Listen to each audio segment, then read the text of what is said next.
once again.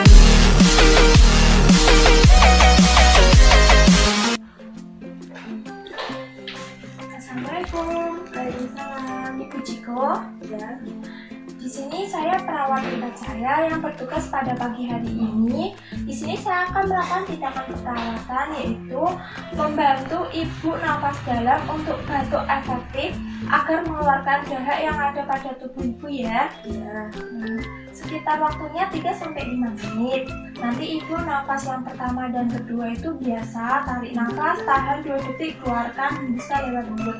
Nah, yang nafas yang ketiga, tarik nafas sekuat tenaga sampai bau terangkat, nanti ibu hembuskan dan berusaha dahaknya keluar ya Bu. Nanti di sini ada wadah untuk menampung dahak yang ibu yang dikeluarkan. Apakah ibu paham? Ya. Apakah ada pertanyaan Bu? Siap ya Bu? Kita mulai ya. Bismillahirrahmanirrahim. Saya bantu dan ibu melakukannya.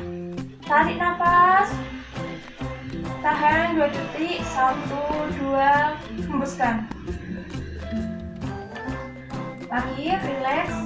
Tarik nafas, tahan 2 detik, 1, 2, hembuskan.